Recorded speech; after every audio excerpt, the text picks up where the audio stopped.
Congressman Frank Pallone of New Jersey. He's the top Democrat on the Energy and Commerce Committee. Congressman Pallone, welcome to the program. Thank you, Mimi. Yesterday, President Trump canceled the signing of the Housing Act that passed overwhelmingly in the House and the Senate. Can you talk about your reaction to that and the Save America Act as well? Well, it's outrageous because this was a bipartisan bill, and you know how difficult that is in this Congress. So this is something that we all support. He should sign it. And now he's saying, oh, I won't sign it because I want to make sure people can't vote. I mean, the SAVE Act is totally designed, and Trump has even said it, in order to make sure that Democrats don't vote.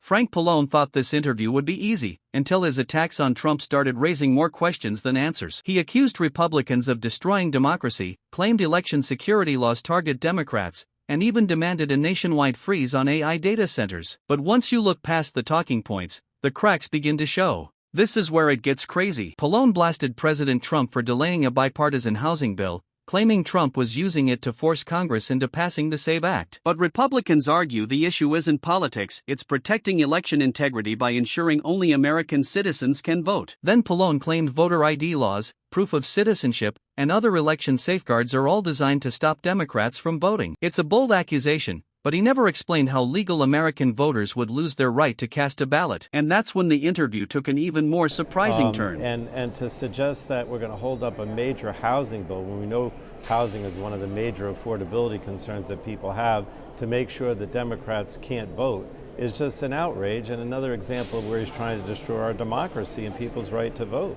When you say that to ensure that Democrats can't vote, I mean, what is it specifically that you're against in the Save America Act, as far as whether it's showing ID at the polls or proving American citizenship or removing those that are not eligible to vote from the rolls? I mean, it's all of that, but in addition, you know, he's been trying to prevent people from voting by mail. And so he told the post office, for example, that they can't deliver mail-in ballots, which are very important in a lot of states, unless the states turn over their voter list. So it's not only the SAVE Act and the things that you mentioned, but it's so many other things he's trying to do. You know, the whole redistricting, where he's trying to eliminate black congressional seats in the South in particular.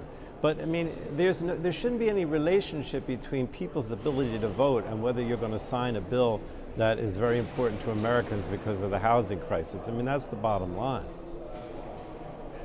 And regarding you made a call to have a moratorium, nationwide moratorium on data centers, AI data centers. Can you explain why you want to do that and what impact you think that would have?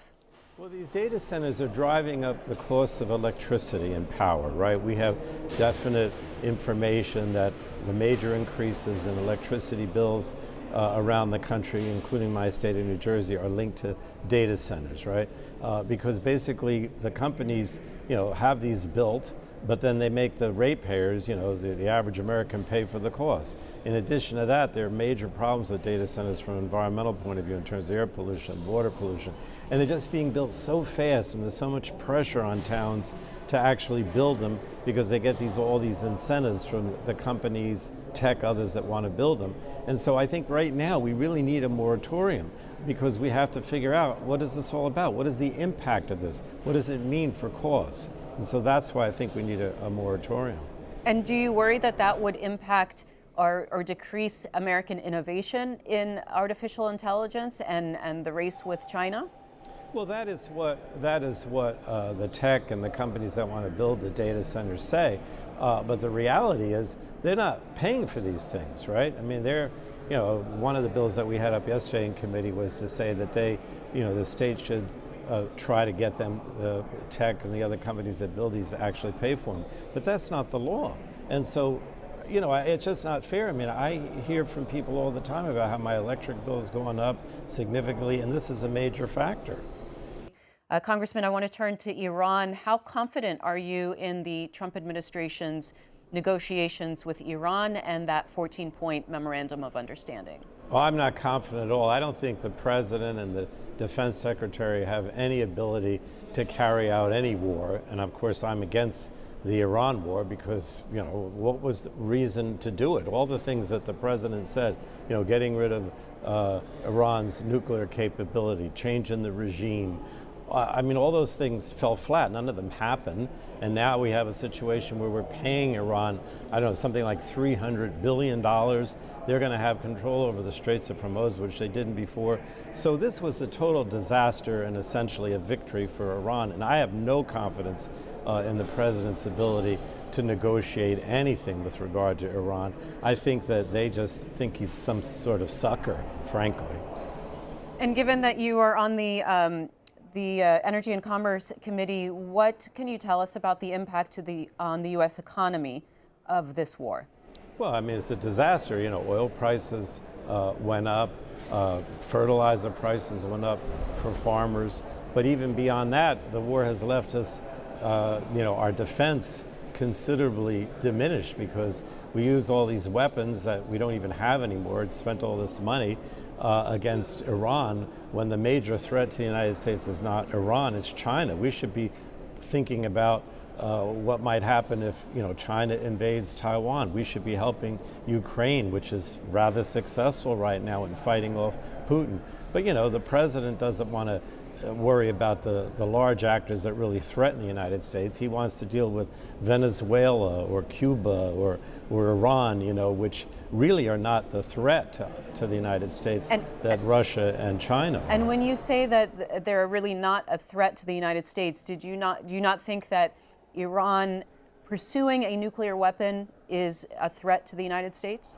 Oh, it is, but it's not of the level of China, for example. But the bottom line is that he doesn't have any ability to deal with Iran's nuclear potential. That was done by President Obama. I supported that Iran, the Iran treaty, if you will, and that provided transparency so we knew what Iran was doing. It delayed any kind of development of nuclear weapons. If that was still in effect, I think we'd be in pretty good shape in dealing with the nuclear potential of Iran. But this President Trump has no ability. They continue to move forward with their nuclear program, and I don't believe for 1 minute that they're ever going to be willing to diminish that, or that he can provide any kind of enforcement or clout to make sure that that happens. Of course, any country developing nuclear weapons is a potential problem, and we should discourage more countries being nuclear powers. But again, he hasn't done that. He's basically doesn't even want to deal with treaties and that would actually try to diminish countries potentially, like I said, even Russia or China and their nuclear stockpile. But he doesn't deal with that. He deals with Iran, where he doesn't accomplish anything.